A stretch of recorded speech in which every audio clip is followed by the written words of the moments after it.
죄송합니다. 3월 20일 수요일입니다. 오늘은 요한계시록 6장 9절부터 11절까지 말씀입니다. 성도는 순교자다라는 제목입니다. 따라해 봅시다. 성도는 순교자다. 요한계시록은 말세의 세상에서 벌어질 일들을 소개해 주는 책이라고 그랬죠? 근데 이 말세의 세상에서 벌어지는 일들은 이미 하늘에서 벌어진 일이에요. 하늘에서 완성된 일이란 말이죠. 그러니까 하늘에서 완성된 그 일을 요한이 보고 그것을 예수 그리스도의 십자가 죽으심과 부활로부터 시작되어 재림 때까지 일어나는 이 말세의 기간에 일어나는 일로 지금 소개해 주고 있는 거예요. 그러니까 요 구조를 이해해야만 돼요. 그래야 이제 요한계시록이 환하게 이렇게 보이는 거예요. 이게 무슨 말이냐면 우리가 예수 그리스도를 나의 구주로 믿잖아요. 십자가에 달려 죽으신 예수님을 나의 주요 그리스도로 내가 아멘 믿는 순간 우리는 어떻게 돼요? 이미 구원을 받았어요. 이미 구원을 받았어요. 그런데 아직 천국에 들어가지 못했어요. 이미 구원을 받았지만 육체의 남은 때를 사느라고 이 땅에서 남은 시간을 살아요. 그러니까 이미 하늘에서 구원을 받았지만 아직 천국에 들어가지 못했고 육체의 남은 때를 살아가는 겁니다. 이 이중적 구조, 이미 구원받았지만 아직 들어가지 못한 이 이중적 구조를 이해해야 돼요. 그래야 계시록이 보인다는 거예요. 이게 성경이 이미 앞에서부터 쭉 얘기해 온 거잖아요. 자, 그렇다면 이제 우리가 왜 내가 예수 그리스도의 십자가를 보고 아멘 하고 믿는 순간 우리를 홀딱 들어서 천국으로 옮겨 놓지 않고 왜 육체의 남은 때를 살게 하시는 걸까요? 왜 즉시 우리를 믿는 순간 천국으로 들어가게 하지 아니하시고 육체의 남은 때, 요 말세라는 기간을 왜 살아가게 하는 걸까요? 이 굉장히 중요한 이야기입니다. 두 가지 이유 때문에 그래요. 첫째로는 요 말세라는 기간을 살아내는 동안 내가 쭉정이인지 알곡인지 이게 구분이 되는 때입니다. 어제 그림을 통해서 공부했죠. 말세는 추수다 그랬잖아요. 어제 그 말세의 이야기를 이제 설명을 드렸어요. 그러니까 이 말세는 내가 알곡인지 쭉정이인지가 판명되는 시간이란 말이에요. 판명되는. 그래서 이제 세례 요한이 등장해가지고 예수님을 소개할 때 이제 뭐라고 소개하냐면 마태복음 3장 16절에 이렇게 말해요. 요한이 모든 사람에게 대답하여 이르되 나는 물로 너희에게 세례를 베풀거니와 나보다 능력이 많으시는 이가 오시나니 그는 불과 성령으로 너희에게 세례를 베풀 것이요 손에 키를 들고 자기의 타작마당을 정하게 하사 알곡은 모아 곡관에 들이고 쭉정이는 꺼지지 않는 불에 던지시리라 그래요. 그러니까 지금 우리가 예수님을 나의 구주로 아멘하고 믿는 순간 우리를 홀랑 천국으로 금방 데려가시는 게 아니고 육체의 남은 때를 살게 하시는 이유가 뭐라고요? 이 기간 동안에 내가 쭉정이인지 아닌지 이게 판별이 나는 시간이란 말이에요. 그래서 말세는 추수라고 그랬죠. 그래서 이제 일곱 인이 떨어질 때의 재앙과 일곱 나팔과 일곱 대접을 엎으시면서 세상에 이제 전쟁과 기근과 재난과 전염병과 거짓 그리스도들과 적 그리스도를 통해서 세상을 막 뒤집어 엎는 거예요. 키질하듯 세상을 막 뒤집어. 그러면 그렇게 세상을 막 뒤집어 엎으면 어떤 일이 벌어진다고요? 알곡은 알곡대로 모이고 쭉정이는 쭉정이대로 모아서 마지막 심판을 하는 거예요. 그러니까 예수님을 내가 나의 구주로 아멘하고 믿는 순간 우리를 홀랑 천국으로 금방 싹 안 데려가고 이 육체의 남은 때를 살게 하시는 동안 이동안 우리가 알곡인지 쭉정인지 판별이 나는 거예요. 그게 이제 세상을 막 뒤집어 엎는 재난을, 전쟁을, 적그리스도를 또 거짓 선지자들을 통해서 이제 흔들어 보는 거예요. 그 다음에 이제 두 번째, 그래서 그 사도 베드로가 베드로전서 1장 7절에서 이렇게 말해요. 너희 믿음의 확실함은 불로 연단하여도 없어질 금보다 더 귀하여 예수 그리스도께서 나타나실 때에 칭찬과 영광과 존귀를 얻게 하시려고 그러는 거란 말이에요. 자, 그 다음에 두 번째는 뭐냐면 성도가 온전한 예배자로 거듭나는 시간이에요.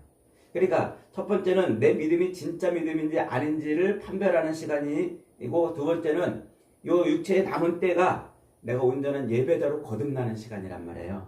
여러분, 우리 천국 가면은요, 할 일이 뭐밖에 없어요? 예배밖에 없어요.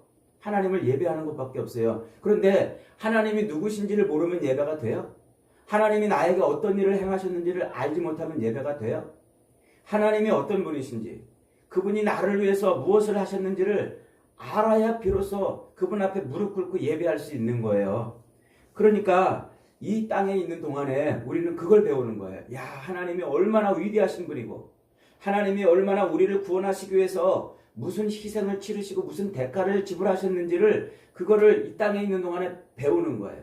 배워서 그래야 우리는 하나님을 온전하게 예배하는 예배자가 되는 거예요. 이걸 못 배우고 천국에 가면은요, 도무지 예배할 수 없다니까요. 천국은 예배하는 자만 들어가는데 이걸 못 배우고 가가지고 우리가 어떻게 하나님을 예배하겠습니까? 그래서 우리는 이 말세, 예수 그리스도를 나의 구주로 믿고 남은 육체의 때를 살아가는 이 말세의 기간 동안에 우리는 진정한 예배자로 거듭이 나야 돼요. 진정한 예배자로. 그 진정한 예배자로 거듭나는 게 이게 어디서부터 시작이 됩니까? 예수님이 이제 마태복음 24장 16절 이하에서 자기를 따르려는 사람들에게 이렇게 말씀하세요. 24절부터 제가 읽습니다. 이에 예수께서 제자들에게 이르시되 누구든지 나를 따라오려거든 자기를 부인하고 자기 십자가를 지고 나를 따를 것이니라. 많이 듣는 말이에요. 그 다음에 27절에 이렇게 말해요. 인자가 아버지의 영광으로 그 천사들과 함께 오리니 그때에 각 사람이 행한 대로 갚으리라. 이렇게 말해요. 그러니까 주님을 따를 때 자기를 부인하고 자기 십자가를 짊어지고 사는 삶, 그게 뭐예요? 그게 곧 예배를 배우는 삶이에요. 그게 이걸 배워야 온전히 우리는 하나님 앞에 가서 천국에 가서 예배할 수 있는 거예요. 그래서 이 육체의 남은 때, 이 말세의 기간을 살아가는 것입니다. 이것을 위해서 하나님은요, 자기 백성을 결코 버리지 않았어요. 결코 포기하지 않으시고 끝내 성도를 견인하십니다. 우리 켈빈주의의 5대 강령 중에 하나죠. 하나님이 성도를 끝까지 견인하신다. 그러니까 하나님은 이 말세를 사는 동안 이 두 가지를 우리에게 이루게 하세요. 하나는 내 믿음이 진짜 믿음인지 쭉정이 믿음인지를 판별을 해보시는 거예요. 두 번째, 우리를 온전한 예배자로 거듭나게 하신단 말이에요. 이 두 가지가 내 육체의 남은 때에 이루어져야 돼요.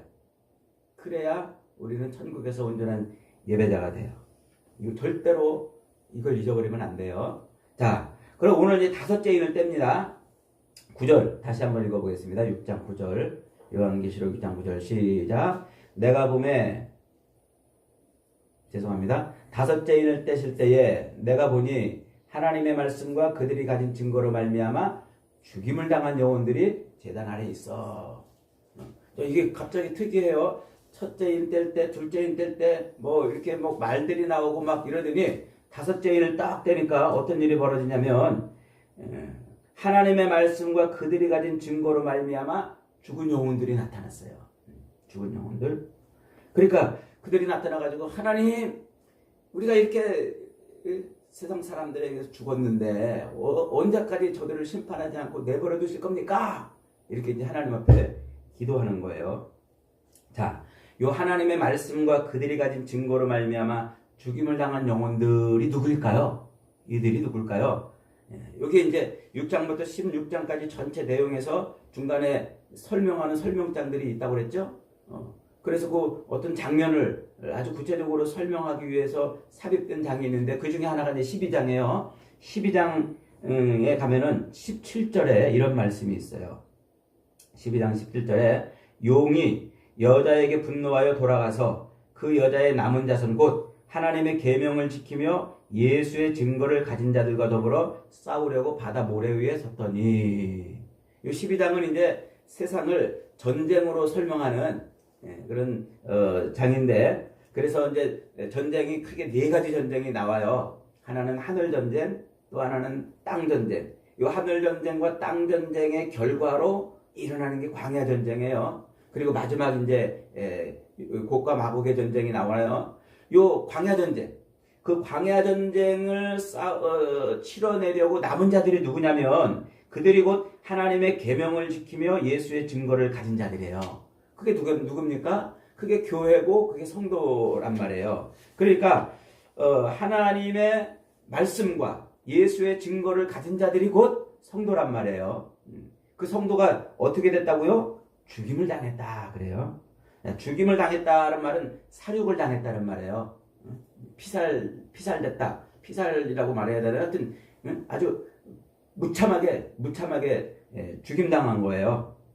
그런데 요 똑같은 단어를 5장 계시록 5장에 보면 5장 6절, 9절, 12절에 보면 이런 표현을 하고 있어요. 6절에 보니까 내가 보니 보호자와 네 생물과 장로들 사이에 한 어린 양이 서 있는데 일찍이 죽임을 당한 것 같더라. 그러니까 그 어린 양 예수죠. 그 예수가 죽임당했다고 이렇게 표현을 하는 거예요. 그러니까 예수님이 십자가에 못 박혀 죽임당하는 그 장면을 설명하는 거라고 그랬죠. 자, 그래 예수님은 유대인들에게 붙잡혀가지고 무참히 사륙을 당한 거예요.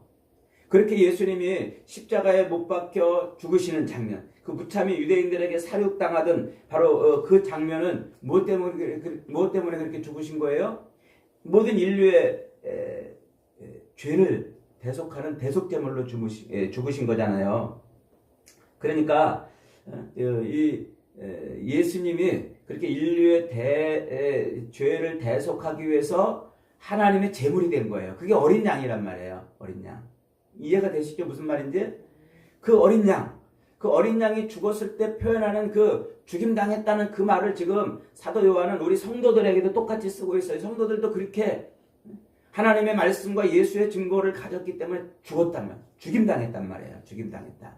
그런데 그 죽음은 예수님 죽음처럼 대속의 죄를 짊어진 대속의 죽음이 아니에요. 이 죽음은 이 하나님의 말씀과 예수의 증거 때문에 죽은 거예요. 그래서 제단 아래에 있다라고 토를 달하는 거예요. 제단 위에 있어야 제물이 되는 거예요. 레위기 제사 예법에 그 제물이 제단 위에 올려져서 피 흘리고 그 다음에 이제 번제단에서 태워지잖아요. 제단 아래에 있다는 것은 대속의 제물이 아니라는 뜻이에요. 뭐 때문에 죽었다고요? 하나님의 말씀과 예수의 증거 때문에 죽었단 말이에요. 그래서 지금 사도 요한이 똑같은 단어를 쓰면서 성도는 하나님의 말씀과 예수의 증거로 인하여 죽은 자들이다 이렇게 표현을 하고 있는 거예요. 자, 그런데 이 말이 아주 재밌는 말이에요. 이게 두 가지 의미를 담고 있어요. 하나는 실제로 목이 달아나서 목이 끊겨서 죽은 거예요. 육체적 죽임을 말하는 거예요. 또 하나는 자아가 죽었다 그래요. 우리 자아가 죽을 때, 내 욕망이 죽고 욕심이 죽고 내 자아가 죽을 때 그때 죽었다 표현한단 말이에요. 이 말이 이렇게 이중적으로 쓰이는 거예요.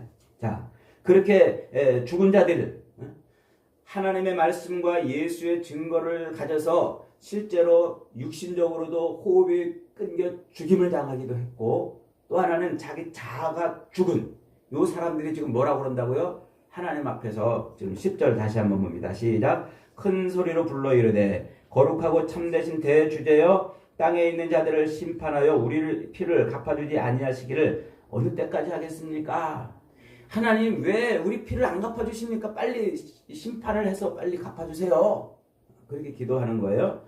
그러면서 이제 하나님을 뭐라고 표현하냐면 대주제여 이렇게 표현해요. 이 대주제여라는 말은 헬란 말로 종 있잖아요. 종, 노예.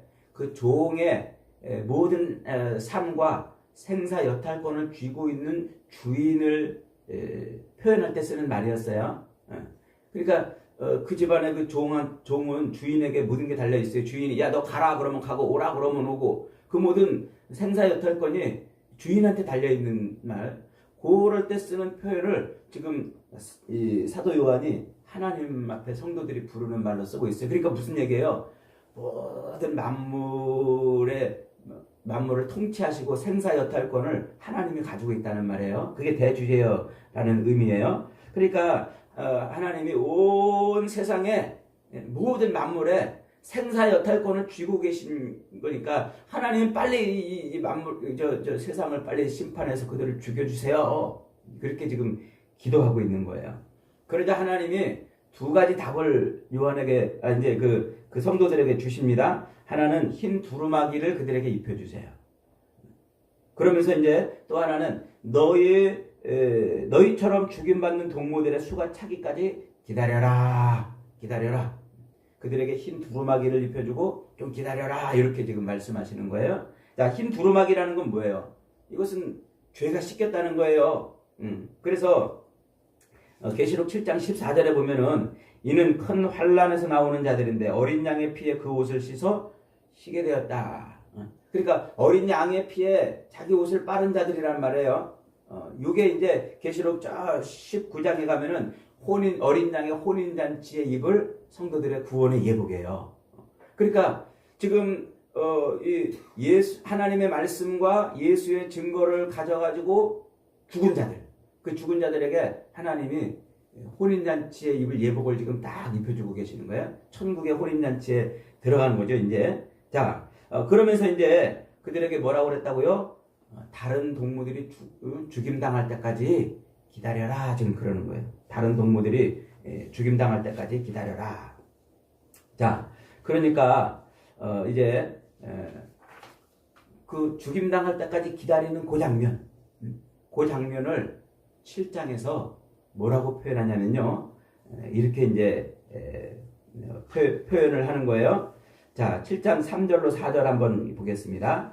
이르되 우리가 우리 하나님의 종들의 이마에 인치기까지 땅이나 바다나 나무들을 해하지 말라 하더라. 내가 인침을 받은 자의 수를 들으니 이스라엘 자손의 각 지파 중에서 인침받은 자들이 14만 4천이라. 요게 이제 6번째 인이 딱 떨어졌어요. 그리고 이제 7번째 인을 떼야 되는데 갑자기 7번째 인은 저 8장으로 넘어가요. 그러니까 이 6번째 인을 딱 떼고 7번째 인을 딱 떼면 요게 이제 종말에 예수님 재림 때예요. 7번째 인이 떨어지면 예수님이 재림하시는 건데 그 인을 7번째 인을 떼기 바로 직전에 요 설명을 요 마지막 인을 뗄 때 설명을 해요. 그게 이제 7장이란 말이에요. 삽입장. 자, 근데 그 7장은 지금 뭐를 소개하고 있냐면 천사들한테, 세상을 심판하는 천사들한테, 야 조금만 기다려. 내가 지금 하나님의 종들의 이마에 도장을 좀, 구원의 도장을 막 찍으려고 그러니까 조금만 기다려. 이러면서 이제 그 도장 찍을 숫자를 설명해요. 그게 지금 몇 명이라고요? 14만 4천이라 그래요. 그러니까 이 하나님의 말씀과 예수의 증거를 가진 자들을 막 찾아다니면서 천사들이 그들에게 도장을 막 찍어주는 거예요. 그렇게 이마에 그들에게 이제 도장을 찍어주는데 그들의 숫자가 몇이라고요? 14만 4천. 이게 14만 4천이 뭐냐면 이스라엘, 구약의 이스라엘로 대표되는 12지파, 12지파의 수와 신약의 사도들로 말미암아 만들어지는 교회 12지파, 이거 12사도, 12사도로 인해서 만들어지는 교회. 그러니까 12지파로 만들어진 구약의 이스라엘과 12사도로 만들어지는 신약의 영적인 이스라엘 수란 말이에요. 그래서 그게 12. 그 12 곱하기 12가 144예요. 그것을 하나님의 완전수 10으로 또 3번 곱해요. 10 곱하기 10 곱하기 10. 이 숫자는 다 은유라고 그랬죠? 이게 다 상징적인 숫자라고 그랬죠? 그러니까 무슨 얘기예요? 구약의 하나님의 완전한 백성들, 신약의 하나님의 완전한 백성들, 그 백성들을 하나님이 어떻게 하신다고요? 완전히 다 구원하시는 거예요. 한 영혼도 잃지 않고 하나님은 이렇게 구원하시는 거예요. 그래서 그들이 다른 동무들도 죽을 때까지 기다려라. 그것을 요 7장에서는 천사가 이제 자기 구원받은 백성들을 찾아서 도장 찍는, 인치는 그런 장면으로 표현하는데 그 숫자가 14만 4천. 하나님이 구원하기로 작정한 수가 차기까지 기다리는 거예요. 그게 딱 차면 7번째 인이 딱 떨어져요. 그러면 종말이에요. 세상 종말이에요. 그러니까 성도는 뭐라는 거예요? 이 땅에 사는 성도들은요, 죽임당하는 순교자들이란 말이에요. 그래서 죽임당해서 어린 양의 책에 생명책이 기록돼서 하나님의 보좌 앞에 서는 거예요. 이 땅에 있는 모든 성도는 다 순교자입니다. 한번 따라합시다. 이 땅에 있는 모든 성도는 순교를 통해서만 하나님 보좌 앞에 간다. 자, 그 순교라는 게 아까 뭐라고 그랬어요? 실제로 믿음 때문에 믿음을 지키기 위해서 목이 떨어져 나가는 죽음이며 동시에 자기를 죽이는, 자아를 죽이는 죽임이라고 그랬잖아요. 그러니까 이 땅에 있는 동안, 이 육체의 남은 때를 사는 동안 이 죽음이 우리의 삶에서 이루어지지 않으면 우리는 어디 갈 수 없어요? 하나님 보좌 앞에 갈 수 없는 거지. 그 얘기를 하는 거예요. 어마어마한 얘기죠. 자, 성경에서 최초의 순교자는 누구죠? 아벨이죠. 아벨. 가인과 아벨. 그 최초의 순교자는 아벨인데 더 놀라운 것은요, 아벨이 왜 죽었어요? 예배 때문에 죽었어요. 예배 때문에. 가인과 아벨은 한 가정의 한 식구였어요. 한 교회였단 말이에요. 한 자리에서 함께 하나님을 예배하던 성도였는데, 그런데 그 예배가 원인이 돼가지고 예배로 그 인생이 쫙 갈라진 거예요. 이 가인과 아벨 이야기를 성경에서 최초로 시작하는 이유가 뭐냐면, 그 이후로 나오는 모든 인간은 딱 그 두 종류라는 거예요. 하나님을 예배하는 순교자가 있는가 하면 하나님을 거역하는 자. 이게 성경에 어마어마한 문을 여는 거란 말이에요. 자, 에덴 동산에서 쫓겨난 그 아담과 하와가 이제 에덴 동산에서 쫓겨났잖아요. 그러면서도 이제 하나님을 예배한단 말이에요. 그 가정에서. 근데 그 예배는 아주 특별한 의미와 가치가 있어요. 그게 뭐냐면 에덴 동산에 있을 때 동산 한 복판에 생명나무와 선악을 알게 하는 나무를 세워놨잖아요. 그건 뭐예요? 동산에서 막 뛰어다니다가도 이런저런 활동하다가도 중앙을 딱 볼 때마다 누구를 떠올리는 거예요? 하나님을 떠올린단 말이에요. 그거 따먹고 범죄하라고 세우는 게 아니라 내가 너의 삶의 주인이야. 너를 통치하는 네 인생의 주인이야. 그걸 잊어버리지 말라고 세우는 표지판이에요. 그래서 아담과 하와는 동산에서 막 생육하고 번성하다가 딱 보는 순간, 하나님이 우리의 주인이시구나. 요걸 알아야 되는데, 마귀의 미혹에 받아서 그 표지판을 걷어차버린 거야. 부러뜨려버린 거야. 쓰러뜨려버린 거야. 그래가지고 이제 에덴 동산에서 쫓겨났는데, 그럼에도 불구하고 그들이 뭐 했어요? 예배를 드렸단 말이에요. 예배. 그러니까 그 예배는, 그들이 가정에서 드린 그 예배는 에덴 동산에 있는 생명나무와 선악을 알게 하는 것처럼 하나님을 기억하고 하나님을 경외하게 하는 중요한 장치예요. 아주 중요한 수단이란 말이에요. 그래서 그 예배, 그래서 아담 이후로 태어나는 모든 인생들은 그 죄 가운데에서도 그 예배를 통해서 하나님을 경외하고 하나님 앞에 무릎 꿇는 사람이 있는가 하면 거역하는, 배반하는, 떠나는 사람이 있는 거예요. 그 두 종류의 사람밖에 없는 거예요. 그래서 이 땅에 있는 모든 인간은 예배를 통해서 창조주 하나님을 만나고, 그래서 하나님과 동행하는 법을 배우고 하나님을 경외하는 법을 배우는 거예요. 그게 이 땅에서 우리가 예배당에서 예배드리고 교인들끼리 모여서 예배하고 그거란 말이에요. 그래서 이 예배는 성도들에게 은혜요. 성도들에게 비전이에요. 비전이 뭐예요? 비주레 본다라는 말에서 온 말이라고 그랬죠? 라틴어. 비주레 보이는 거예요. 그 집에 비전 냄비 하나씩 다 있나요? 된장찌개가 뽀글뽀글 끓고 이 국이 끓는 무게 있는 게 보여서 비전 냄비란 말이에요. 그러니까 예배당에 앉아서 우리가 하나님을 예배할 때 우리는 하나님의 영광을 보는 자들이란 말이에요. 보는 자들.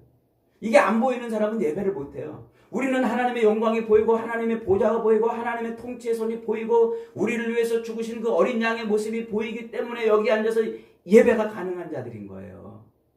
예배가.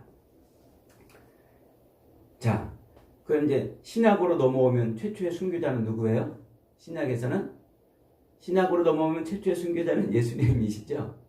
근데 그 예수의 증거 때문에 누가 죽어요? 스데반이 죽는단 말이에요. 스데반이 최초의 순교자예요.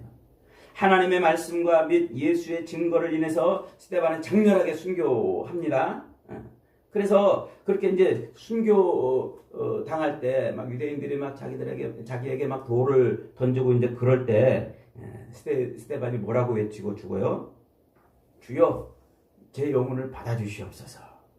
저들의 죄를 용서하시옵소서. 이러면서 스데반이 죽어요. 그러면서 스데반의 눈에 뭐가 보여요? 하늘이 열리고 어린 양 예수가 하나님 보좌 우편에 서신 것을 봐요.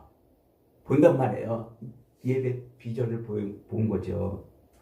여러분, 그러므로 우리가 예수 그리스도를 아멘하고 믿고 그래서 예수의 말씀과 예수의 증거를 내가 가진 자들이라면 우리는 이 땅에 사는 남은 육체의 삶을 사는 동안 뭐 하는 자들이에요? 하나님을 예배하는 자들이어야 해요. 그래서 그것을 예수님이 뭐라고 표현했냐면 아무든지 나를 따라오려거든 자기를 부인하고 자기 십자가를 지고 나를 쫓을 것이니라 그러는 거예요. 그러면서 마태복음 16장 25절에서 누구든지 자기 목숨을 구원하고자 하면 잃을 것이요 누구든지 나를 위하여 자기 목숨을 잃으면 얻으리라. 이 말의 의미가 바로 여기 있는 거예요.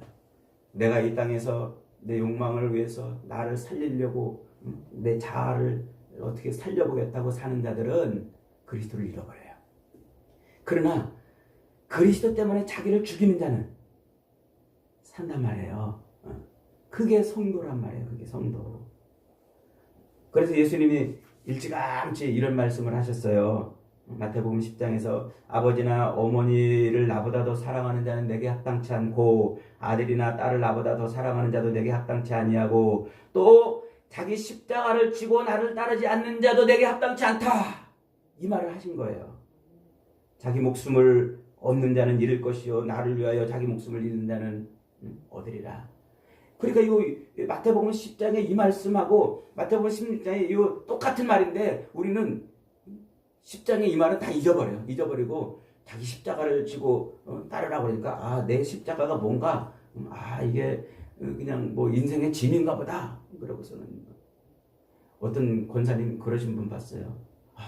이제 맨날 말 안 듣고 나를 교회를 못 가게 하는 내 남편이 제 십자가입니다. 그러는 분 봤어요. 맨날 자기 말 안 듣고 딴짓하는 제 아들이 제 십자가입니다. 이런 분 봤어요. 그건 우리의 인생의 십자가가 아니고 인생의 짐이에요. 짐. 그런 짐은 주님 앞에 맡겨놓고 우리는 십자가를 짊어져야 된단 말이에요. 우리 주님이 하나님을 예배했던 삶을 살았던 것처럼 우리도 그렇게 하나님을 예배하는 삶을 살아내는 것이 내가 짊어질 십자가란 말이에요.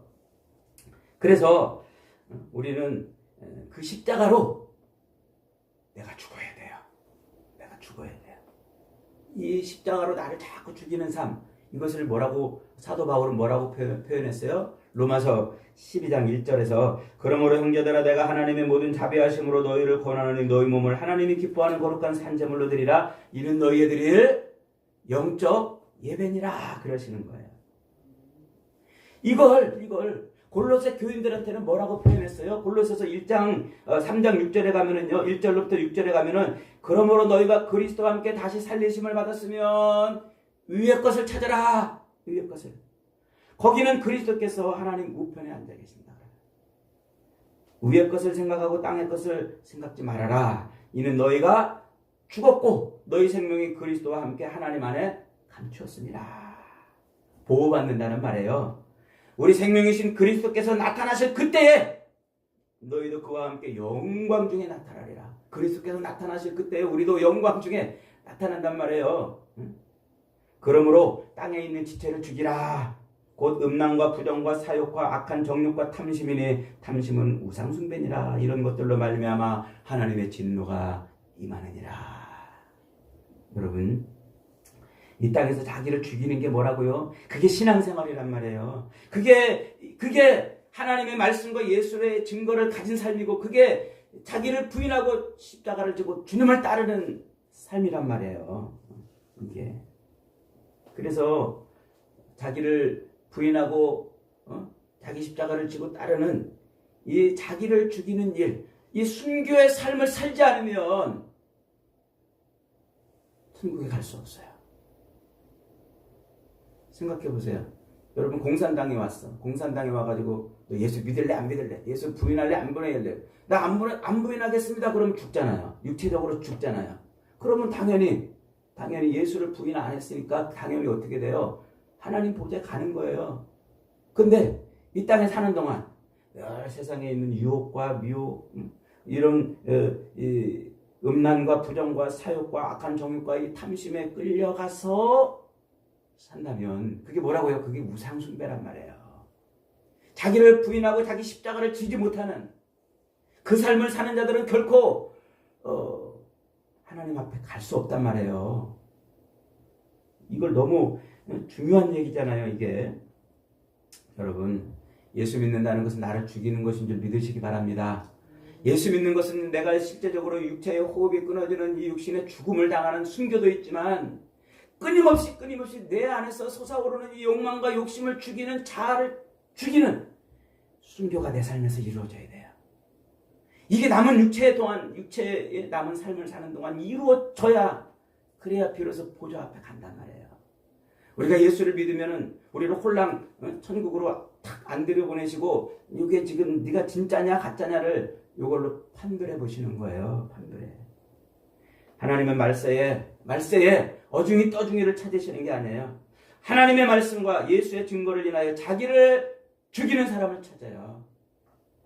신앙 때문에 실제로 땅의 짐승들에게 자기 목이 떨어져 나가는 사람들도 있지만 늘 자기 안에서 끓어오르는 욕망과 욕심과 정욕을 죽이는 사람을 찾으신단 말이에요. 그저 이 땅에서 잘 먹고 잘 살고 평안을 누리려고 신을 찾는 사람들이 아니라 진짜 예배자, 진짜 자기를 죽여 하나님을 예배하는 예배자, 그들을 찾으세요. 그들이 몇이라고요? 그들이 14만 4천. 그들을 다 찾을 때까지 하나님은 지금 심판을 유보하고 계시는 거예요. 여러분, 그러므로 성도는 살든지 죽든지 반드시 순교자로 살아야 됩니다. 성도는 이 땅에서 하나님의 말씀과 예수의 증거를 인해서 진짜 목숨이 끊어져가는 그런 신앙의 죽음도 살 수 있어야 되고 자기를 죽이는 믿음의 삶을 살아내야만 합니다. 이 삶이 될 때 우리는 하나님 보좌 앞으로 가는 거예요.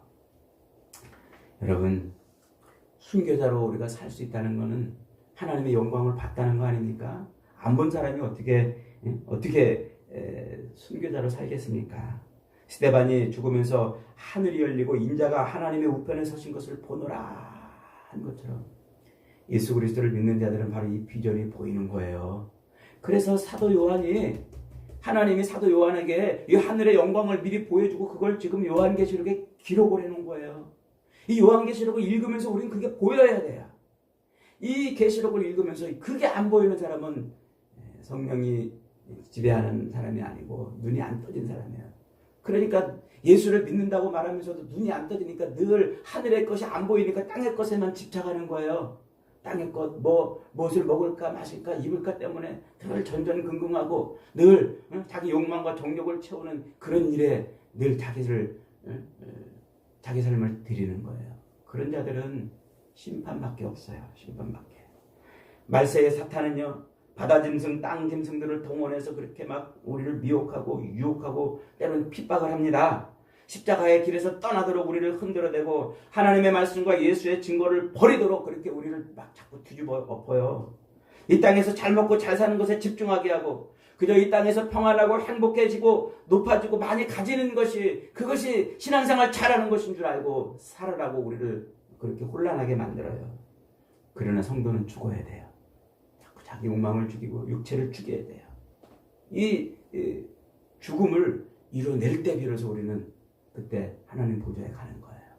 그때 비로소 성도가 순교자가 되는 겁니다. 그래서 계시록 18장 20절에서 이렇게 말해요. 하늘과 성도들과 사도들과 선지자들아, 그로 말미암아 즐거워하라. 하나님이 너희를 위하여 그에게 심판을 행했다. 바벨론을 무너뜨리고 이 말씀을 선포하세요. 끝난 거죠. 예수님 재림으로 끝내시는 거예요. 따라합시다. 성도는 순교자다. 살든지 죽든지 내 몸에서 그리스도가 존귀 되게 사는 그 삶을 이뤄낼 때 비로소 우리는 하나님 보좌에서 하나님을 찬양하고 예배하는, 우리의 면류관을 들여서 주님 이게 내가 한 것이 아니고 내가 내 힘으로 일어난 게 아니고 주님이 이뤄내신 일이군요. 그래서 우리 스테파노스 승리의 자에게 주는 면류관을 주님께 벗어드려서 감사합니다. 예배밖에 없는 거예요. 예배밖에.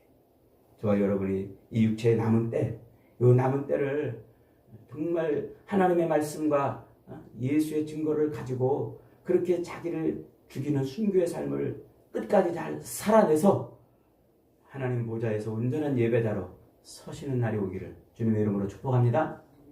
아멘. 말씀 붙들고 기도.